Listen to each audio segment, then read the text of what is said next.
천식인 듯 천식 아닌 천식 같은 만성 폐쇄성 폐질환. 만성 폐쇄성 폐질환이란 기도가 좁아지거나 폐기종이 생기는 호흡기 질환을 말하는데, 우리나라 40세 이상 성인 10명 중 1명이 만성 폐쇄성 폐질환을 앓고 있다고? 톡톡 건강 토크, 오늘은 만성 폐쇄성 폐질환 가운데에서도 호흡 재활에 대해 자세히 알아본다. 네, 일반적으로 사람은 한 달 정도 못 먹어도 살 수가 있고요. 열흘 정도 잠을 자지 않아도 버틸 수가 있다고 합니다. 하지만 숨을 쉬지 못한다면 채 몇 분도 견디질 못하게 됩니다. 네, 톡톡 건강 토크, 오늘은 만성 폐쇄성 폐질환 가운데 호흡 재활이 무엇인지 자세히 알아보도록 하겠습니다. 네. 오늘 도움 말씀 주실 분 나와주셨는데요. 네. 대구 가톨릭대학교 병원 재활의학과 조희경 교수를 모셨습니다. 네, 안녕하십니까? 반갑습니다. 그럼 먼저 3분 브리핑을 통해서 폐의 구조와 기능, 그리고 만성 폐쇄성 폐질환이란 어떤 질환인지 설명을 들어보도록 하겠습니다. 교수님 부탁드리겠습니다. 네.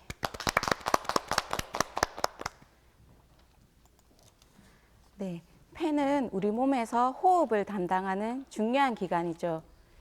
우리가 들이마시는 들숨과 숨을 내쉬는 날숨으로 구성되어 있습니다. 우리가 호흡을 들이마시면 공기가 기도를 통해서 기관지, 소기관지를 통해서 폐포에 이르게 됩니다. 만성 폐쇄성 폐질환은 이렇게 소기관지와 폐에 직접적으로 안 좋은 자극이 계속될 때 발생하는 겁니다. 흡연, 예를 들면 또 직업적 노출, 실내 오염, 감염 등에 의해서 기도와 폐 실질에 이상이 생겨서 발생하는 것인데요. 이렇게 이상이 생기면 기류 제한이 생기게 됩니다. 그래서 만성 폐쇄성 폐질환이 발생하게 되고, 안타깝게도 급성 악화가 자주 발생하고 정상인에 대해서 동반 질환이 흔하게 발생하고 있습니다.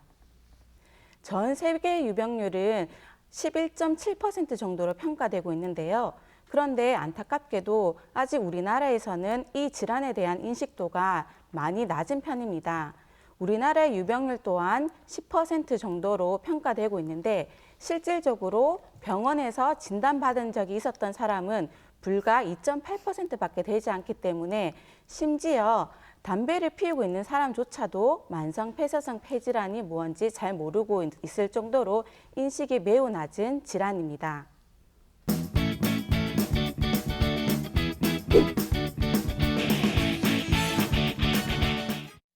네, 우리가 흔히 폐 질환을 생각할 때 네. 가장 먼저 떠올리게 되는 게 이 담배, 흡연인데요. 네. 만성 폐쇄성 폐질환 역시 흡연으로 폐 손상이 되잖아요. 이게 가장 큰 원인이라고 들었는데 맞습니까? 네, 맞습니다. 만성 폐쇄성 폐질환은 여러 가지 위험 인자가 있는데요. 그중에서 가장 크고 중요한 위험 인자가 바로 흡연입니다. 흡연, 그 외에도 직업적으로 분진과 실내 대기 오염 같은 것도 많은 역할을 하고요. 그 외에 사회 경제적 수준, 예전에 만성 기관지염을 앓았거나 호흡기 감염이 있었던 이런 여러 외부 인자에 내가 가지고 있는 유전적 소인, 기도 과민성, 숙주 인자가 더해져서 복합적으로 상호작용을 해서 만성 폐쇄성 폐질환이 발생하게 되는 것입니다. 우리나라에서 특히 만성 폐쇄성 폐질환의 위험 인자를 보고했는데요. 65세 이상의 고령, 남성, 저소득, 그다음에 과거나 또는 흡연자, 이 네 가지가 가장 중요한 우리나라에서 말하고 있는 만성 폐쇄성 폐질환의 위험 인자입니다. 네, 이 만성 폐쇄성 폐질환의 가장 큰 원인이 담배라고 하니까요. 우리 애용가분들 내일부터가 아니라 지금 당장 금연하셔야겠습니다. 교수님, 그런가 하면 이 만성 폐쇄성 폐질환이 가장 먼저 발병하게 되는 원인과 또 그 진행 과정에 대해서도 설명을 좀 해주세요. 네, 조금 전에 말씀드린 것처럼 담배 연기와 같은 만성적인 자극이 폐에 지속적으로 노출이 되게 됩니다. 그러면 소기도에서 만성적인 염증 반응이 일어나게 되고, 만성 염증 반응이 일어나면 우리 상처가 생기면 피부가 딱딱해지지 않습니까? 그것처럼 기도도 딱딱하게 섬유화되게 됩니다. 그러면서 기도가 좁아지게 되고요. 그 다음에 폐 실질에도 지속적으로 만성 염증 반응을 일으켜서 폐포가 파괴되어서 폐포와 소기도의 연결이 끊어지기도 하고, 폐는 우리가 풍선을 후 불면 후 늘어났다가 그다음에 공기가 빠지면서 후 줄어드는 이런 풍선과 같은 탄성 반도가 있는데요. 폐가 딱딱해지면서 이 탄성 반도가 감소하게 됩니다. 그래서 우리가 후 불었다가 후 내쉴 때 공기가 완전히 나가줘야 되는데 다 나가지 못하고 폐에 갇히게 되는 폐기종과 같은 질환도 같이 동반되게 됩니다. 그렇군요. 제 주변에도 교수님, 친한 선배가 오랫동안 이제 담배를 너무너무 사랑했어요. 그래서 늘 가까이 하고 있었는데 어느 순간에 그런 거 있잖아요. 기침이 나는데 좀 가래가 섞인 좀 걸걸한 목소리를 많이 내더라고요. 그래서 병원에 갔더니 만성 이 폐쇄성 폐 질환이래요. 어떤 이 질환에 걸렸을 때 특별한 증상이 있나요? 네, 만성 폐쇄성 폐질환의 가장 큰 특징 세 가지는 진행성인 호흡 곤란, 그다음에 기침, 그다음에 가래 이 세 가지 증상이 있겠습니다. 그 외에도 담배를 피웠던 병력이 있거나 하면 이 만성 폐쇄성 폐질환을 더욱 생각을 해봐야 되는데요. 한번 스스로 체크를 한번 해보시겠습니까? 혹시 40대 이상이십니까? 현재 흡연 중이거나 과거에 흡연을 하셨습니까? 잦은 기침을 지금 하고 계십니까? 가래가 생기십니까? 또래에 비해 숨이 자주 가쁘진 않습니까? 이 중에서 세 가지 이상 내가 체크를 했을 때 해당된다면 병원을 방문하셔서 만성 폐쇄성 폐질환인지 아닌지 검사를 받아보는 것이 좋을 것 같습니다. 네, 그럼 이제 본격적으로 만성 폐쇄성 폐질환의 치료에 대해서 함께 좀 알아봐야 될 텐데요. 교수님 어떻습니까? 이게 한번 발병하면 완치가 힘들다고 하던데 이게 사실입니까? 네, 맞습니다. 한번 폐 실질에 기류 제한이 발생하게 되면 정상으로 돌아갈 수는 없습니다. 하지만 잘 관리하면 예방 가능하고 치료 가능한 질환임은 맞습니다. 만성 폐쇄성 폐질환의 치료에는 크게 두 가지로 나눠볼 수 있는데요. 약물 치료, 그다음에 비약물적 치료가 있는데 약물 치료에는 기관지 확장제나 스테로이드와 같은 다양한 약물을 복합적으로 사용하고 있고 비약물적 치료로는 위험 요소를 제거하거나 육체적 활동, 호흡 재활 치료, 산소요법, 그다음에 수술요법이 있는데 오늘 이 시간에 이 만성 폐쇄성 폐질환의 호흡 재활에 대해서 크게 네 가지에 대해서 살펴볼 건데요. 먼저 환자 교육은 어떻게 해야 되는지, 그다음에 호흡의 재훈련은 어떻게 하는지, 그다음에 기도 분비물 관리는 어떻게 하는지, 그다음에 운동 치료는 어떻게 하는지 크게 네 가지로 말씀드리도록 하겠습니다. 환자 교육입니다. 만성 폐쇄성 폐질환은 여러 복합적으로 발생하게 되는 질환인데 그중에서 가장 중요한 게 뭐니 해도 금연인 것 같습니다. 흡연은 만성 폐쇄성 폐질환의 가장 중요한 위험 인자입니다. 우리가 나이가 들에 따라서 폐 기능은 조금씩 감소하게 되는데요. 담배를 피우게 되면 연간 폐 기능 감소 속도는 담배를 피우지 않는 정상 사람보다 더욱 급속하게 감소하게 됩니다. 조금 일찍 담배를 끊게 되면 그 폐 기능이 감소되는 속도를 더디게 할 수 있습니다. 그렇기 때문에 오늘 당장이라도 금연을 하셔야 합니다. 그 다음 호흡 재훈련입니다. 쉽게 말씀드리면 호흡을 하는 방법을 다시 교육을 시키는 것입니다. 만성 폐쇄성 폐질환 환자들은 호흡이 아주 얕고 빠른 호흡을 하게 됩니다. 그 이유는 처음에 말씀드린 것처럼 기류 제한이 생기다 보니까 환자분이 숨이 찹니다. 숨이 차다 보니까 조금이라도 숨이 차서 질식할 듯한 공포와 두려움을 느끼게 되고 그로 인해서 계속 얕고 빠른 호흡을 하게 됩니다. 그래서 만성 폐쇄성 폐질환의 환자에 있어서는 가능한 한 느리고 깊은 호흡 양상이 필요하기 때문에 호흡을 교육할 필요성이 있습니다. 그중에서 저희가 가장 많이 사용하는 것이 입술 오므림 호흡과 횡격막 호흡입니다. 하나씩 살펴보도록 하겠습니다. 입술 오므림 호흡인데요. 코로 숨을 들이마신 후에 입술을 오므리고 풍선을 불듯이 천천히 내쉬는 호흡입니다. 이렇게 하면 입안에 생긴 양압이 기도 내로 전달되어서 소기도의 폐쇄를 막아줍니다. 동영상을 보면서 설명드리겠습니다. 코로 들이마신 후 후 하면서 앞에 촛불을 분다고 생각하시고 불면 되겠습니다. 다시 코로 들이마시고 후 하시면서 천천히 호흡을 내쉬는 호흡법을 말하고 있습니다. 이 입술 오므림 호흡과 같이 하는 호흡법으로 횡격막 호흡이 있습니다. 한 손은 가슴에, 다른 손은 배에 올려놓고 숨을 들이마실 때 배에 얹은 손이 앞으로 튀어나오게 하고 내쉴 때는 배에 얹은 손이 내려감을 느껴야 합니다. 이때 가슴의 손에서는 움직임이 느껴지도록 안아야 합니다. 내쉴 때는 금방 배운 입술 오므림 호흡 방법을 하면서 내쉬면서 천천히 내쉬는데 들이마시는 호흡과 내쉬는 호흡을 1대2가 되도록 합니다. 즉, 날숨이 2배 더 많도록 시행을 하는 건데요.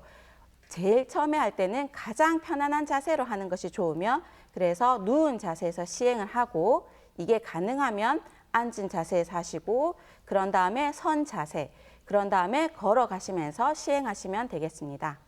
한번 동영상을 보면서 살펴보도록 하겠습니다. 들이마시면서 배가 볼록해지고 내쉬면서 입술 오므림 호흡법을 하면서 배가 다시 쑥 들어가고 다시 들이마시고 내쉴 때는 배가 천천히 꺼지도록 하는 호흡으로 내쉬는 호흡이 들이마시는 호흡보다 2배 더 많아야 합니다. 네, 만성 폐쇄성 폐질환의 재활 호흡 방법까지 한번 알아봤습니다. 네. 그런가 하면 교수님, 기도에 염증이 생기면 아무래도 가래가 많이 생길 것 같아요. 네. 그럼 참 불편할 것 같은데 여기에 대한 관리도 필요할까요? 네, 맞습니다. 우리가 감기가 걸려서 가래가 생기면 기침을 하면 되죠. 이 기침은 기도 내에 있는 분비물을 외부로 배출하는 아주 우리 몸의 중요한 기능인데요. 안타깝게도 만성 폐쇄성 폐질환 환자분들은 이 기침을 할 때 기도 폐쇄가 잘 일어납니다. 그래서 올바르게 기침하는 방법을 가르쳐 드리고 있습니다. 편안한 자세로 앉아서 깊게 횡격막 호흡을 한 후에 1, 2초 정도 참았다가 등을 약간 앞으로 굽히면서 2에서 4초에 걸쳐서 허 하는 양상으로 날숨을 굵고 짧게 끊어서 시행하는 기침을 말씀을 드리는 건데요. 동영상을 보면서 다시 한번 설명드리겠습니다. 들이마신 후에 내쉴 때 허 하면서 굵고 짧게 이렇게 2, 4초에 걸쳐서 허 하는 양상으로 굵고 짧은 기침을 끊어서 하는 기침을 허핑 기침이라고 설명을 하고 있으며 만성 폐쇄성 폐질환 환자분들에게는 이렇게 기침을 하도록 저희가 교육을 하고 있습니다. 그 다음은 두드리기 방법입니다. 네, 두드리기 방법은 기관지 벽을 두드려서 기관지에 붙어있는 점액을 떨어뜨린다고 보시면 됩니다. 이때 손 모양은 쫙 펴시면 안 되고 오므리고 흉벽과 손 사이에 공기 쿠션을 이용해서 리듬 있게 흉벽을 두드리는 것이 중요합니다. 손으로 두드리는 것이 힘든다면 이렇게 제품을 사용할 수도 있습니다. 단 두드리기를 할 때는 통증 부위나 손상 부위, 수술한 부위, 뼈 돌출 부위는 피하는 것이 좋겠습니다. 그 다음에 호흡 재활을 할 때 두드리는 방법 외에도 다양한 기구들이 사용되고 있는데요. 이것의 원리는 적은 양의 공기를 빠르게 움직이면서 소기도에 아주 미세하게 두드림을 주는 기구라고 보시면 되겠습니다. 그래서 소기도에 여러 자극을 주어서 기도에 붙은 가래를 떨어뜨리는 그런 기구인데요. 많이 쓰는 기구가 고빈도 흉벽 진동기, 떨림판, 아카펠라와 같은 것을 사용하고 있습니다. 고빈도 흉벽 진동기는 조끼나 랩과 진동 발생기로 구성되어 있습니다. 이 공기 진동 발생기에서 다양한 빈도의 공기가 조끼나 랩에 넣었다 빠졌다 하면서 흉벽에 진동을 일으키게 됩니다. 동영상을 간단하게 살펴보시겠습니다. 환자가 랩 형식을 하고 있습니다. 이 공기가 넣었다 빠졌다 하면서 흉벽을 계속 두드리고 있는 과정입니다. 여러 가지 진동 방법을 선택할 수 있으며 이 진동을 통해서 흉벽에 아주 섬세한 자극을 주어서 기관지 벽에 붙어 있는 가래를 떨어뜨리게 되는 것을 말하고 있습니다. 네, 그다음 가정에서 할 수 있는 작은 기구들도 있는데요. 떨림판과 아카펠라가 있습니다. 이 두 가지는 숨을 내쉴 때 기도 내 압력을 증가시켜서 기도를 열어주는 양압 호기법과 기도 내에 발생하는 진동 효과를 이용해서 기도 분비물을 제거에 도움을 주는 기구인데요. 오늘 떨림판을 보여드릴 건데 이 떨림판은 담배 파이프처럼 생겼습니다. 이 담배 파이프 안에 쇠공이 들어있습니다. 쇠공이 들어있어서 후 내쉴 때 쇠공이 올라갔다 내려갔다 올라갔다 내려갔다 하면서 진동을 일으키게 되고 이 진동이 기도로 전달되어서 기도 내에 붙어있는 가래를 떨어뜨리도록 도와주고 있습니다. 떨림판 동영상을 보시겠습니다. 후 하고 내쉬면 쇠공이 왔다 갔다 하면서 진동을 일으켜서 이 진동 효과로 기도가 기도 내에 붙어있는 가래를 떨어뜨리는 건데요. 10번에서 20번 정도 시행을 하고 가래를 뱉어주시면 좋을 것 같습니다. 네, 그런가 하면 만성 폐쇄성 폐질환을 앓는 환자들의 경우에 조금만 움직여도 숨이 차다 보니까요. 운동을 꺼려하는 경향이 있더라고요. 그러다 보니까 악순환이 반복되는 것 같습니다. 교수님, 운동을 꾸준히 하는 게 무엇보다 중요하다고요? 네, 맞습니다. 만성 폐쇄성 폐질환 환자는 에너지가 많이 소모되는 질환입니다. 에너지가 많이 소모되다 보니까 환자분들은 최대한 움직이지 않으려고 합니다. 움직이지 않으면 근력이 약화되고 근력이 약화되면 숨이 더 가쁘게 되고 숨이 또 가쁘면 더 움직이지 않으려고 하고 그러면 또 다시 근력은 더 빠지고 이런 악순환의 고리에 빠지게 되는데요.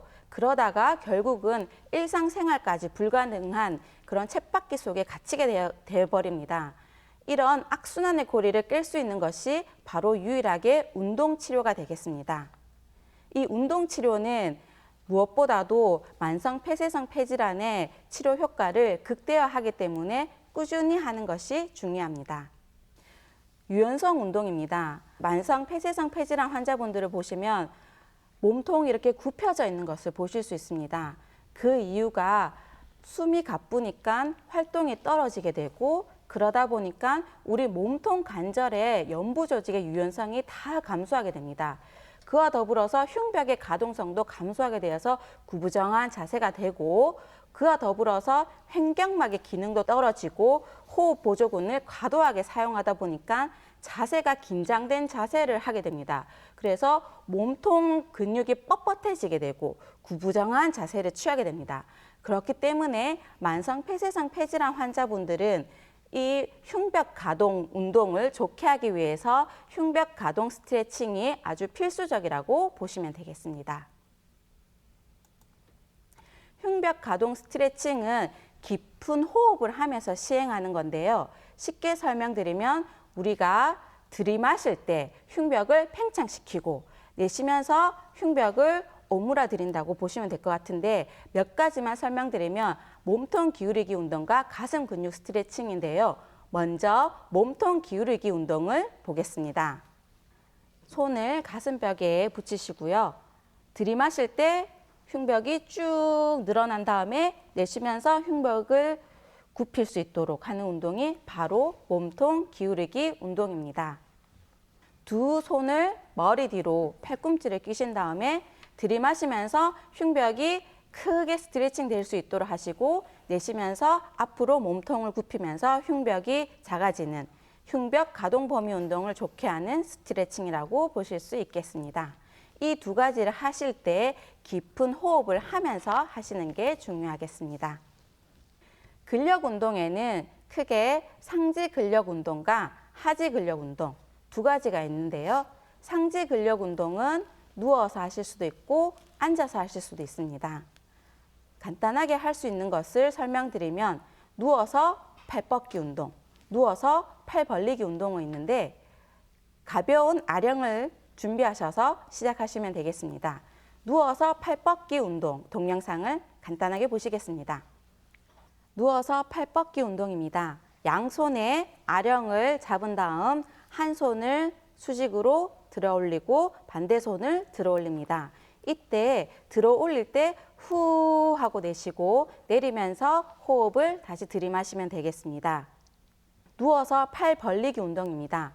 양손을 수직으로 들어 올린 다음에 팔을 벌렸다가 오므렸다가 벌렸다가 오므렸다가 천천히 시행하면 되겠습니다. 10회 정도 시행한 다음에 약간 휴식을 한 다음에 2번에서 3번 정도 반복하시면 되겠습니다. 이게 가능하다면 모래주머니들을 차서 저항을 좀 더 줄 수 있겠습니다. 만성 폐쇄성 폐질환에 걸리게 되면 골격근 전반에 걸쳐서 근력이 감소하게 됩니다. 우리가 하루도 걷지 않고는 생활할 수가 없기 때문에 만성 폐쇄성 폐질환 환자에서 하지 근력 운동은 상당히 중요합니다. 이 또한 꼭 필요한 운동이고 누운 자세에서도 할 수 있고 앉아서도 할 수 있고 그게 가능하다면 서서도 하는 것을 권장하고 있습니다. 누운 자세에서 무릎 펴기 운동을 보시겠습니다. 한 다리를 들어 올린 다음에 5초 정도 유지합니다. 내리시고 그 다음 반대쪽 다리를 들어 올린 다음에 5초 정도 유지하십니다. 이것을 10회 정도 반복하신 다음에 조금 쉬셨다가 2번에서 3번 정도 하시면 되겠습니다. 이 운동이 가능하시면 이제 한번 등받이가 있는 의자에 앉아서 시행하도록 하겠습니다. 한 다리를 들어 올린 다음에 5초 정도 쉬셨다가 내리시고 반대쪽 다리를 들어 올린 다음에 5초 정도 쉬셨다가 내립니다. 이것 또한 10회 정도 반복하신 다음에 조금 쉬셨다가 2번에서 3번 정도 하시면 되겠습니다. 이 운동이 가능하다면 모래주머니를 차서 저항을 조금 더 올릴 수 있겠습니다. 자, 이제는 서서 할 수 있는 운동, 스쿼터 운동을 보여드리겠습니다. 벽을 타고 내려와서 내 허리가 그다음에 벽과 직각이 되도록 하는 운동인데 바닥과 평행할 수 있도록 내려온 다음에 다시 벽을 타고 올라오는 운동입니다. 벽을 타고 내려와서 대퇴부가 바닥과 평행이 되도록 내려오신 다음에 다시 벽을 타고 올라가시면 되는데 처음에는 이렇게 하는 게 힘드실 수도 있겠습니다. 본인이 내려가는 정도를 조절하셔서 어느 정도 내려가실 수 있으면 다시 대퇴부와 평행이 될 수 있도록 내려가시면 될 것 같습니다. 이 스쿼트 운동 또한 10회 정도 반복한 다음에 조금 쉬셨다가 2-3번 정도 시행하시면 될 것 같습니다. 네, 집에서도 간단히 따라할 수 있는 여러 가지 운동 방법을 한번 배워봤습니다. 네. 교수님 마지막으로 만성 폐쇄성 폐질환으로 고통받고 있는 환자들을 위해서 드릴 말씀 있으면 전해주실까요? 네, 만성 폐쇄성 폐질환은 완쾌할 수 있는 질병은 아니지만 잘 관리한다면 치료가 가능하고 예방도 가능합니다. 운동을 할 때 너무 마음이 앞서서 심한 운동부터 하기보다는 가벼운 운동부터 시작을 해야 됩니다. 운동 순서가 꼭 정해져 있는 것은 아니지만 오늘 입술 오므린 호흡과 횡격막 호흡을 배우셨죠?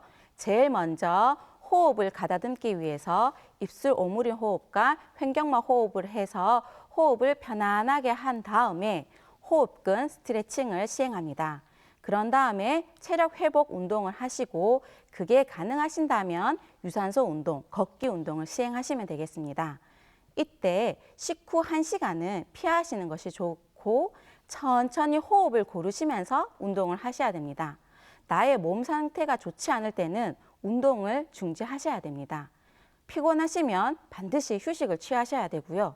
산소 호흡기를 이용한다면 산소 호흡기를 한 상태에서 운동을 하시면 됩니다. 무엇보다 중요한 것은 꾸준한 운동입니다. 만성 폐쇄성 폐질환을 운동을 했었을 때 증상이 좋아지는지는 다소 시간이 걸립니다.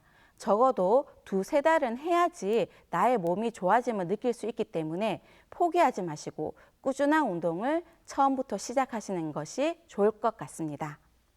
네, 우리나라 성인 남성의 흡연율이 OECD 국가 가운데 3위로 아직까지도 높은 그런 상황입니다. 아무리 좋은 치료를 받는다고 해도 생활 습관이 바뀌지 않는다면 모든 게 헛수고가 될 텐데요. 만성 폐쇄성 폐질환의 예방과 치료의 첫 시작은 금연이라는 것 잊지 마시길 바라겠습니다. 네, 지금까지 이 시간 도움 말씀에 대구 가톨릭대학병원 재활의학과 조희경 교수께서 수고해 주셨습니다. 네, 고맙습니다. 김철원 씨, 장혜은 씨 두 분도 수고했습니다. 네. 네, TBC 클리닉 건강 365 오늘 준비한 내용은 여기까지입니다. 한 주간 건강하게 보내시고요. 저희는 다음 시간에 다시 오겠습니다. 고맙습니다. 고맙습니다.